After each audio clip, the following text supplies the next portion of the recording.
Habari zenu wapendwa, Jessie hapa from Women and Men of Acumen. Nataka kumjibu dada fulani aliniuliza kwa nini nahangaika, kwa nini napuuzwa, kwa nini yani mambo maneno mazito, lakini naendelea na hii kazi.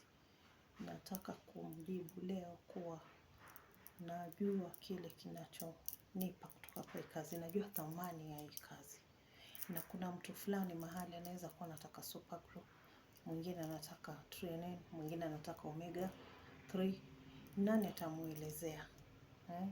Najua mimi ndo sauti ya wale hawajawahi kusikia juu ya New Life. Najua Mungu ameniweka hapa si kwa bahati mbaya.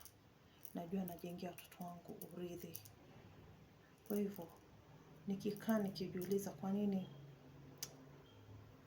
na nikiacha leo, yani itakuwaje? Nani atawaelezea wale watu hawajawahi kusikia? Kwa hivyo lazima nisimame na najua najenga kazi yangu, ni biashara yangu naijenga mwenyewe. Hizi ni ndoto zangu, nataka zikamilike.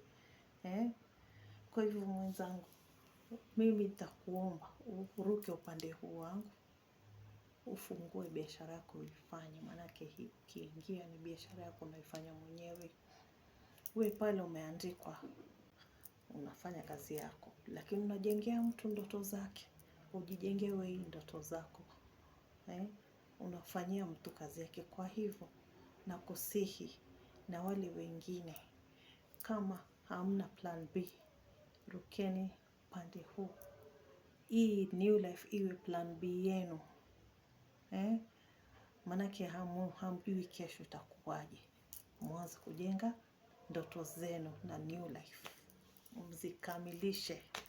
Karibuni sana, msione haya kuni inbox, mpigie simu, na wakaribisha sana. Asanteni.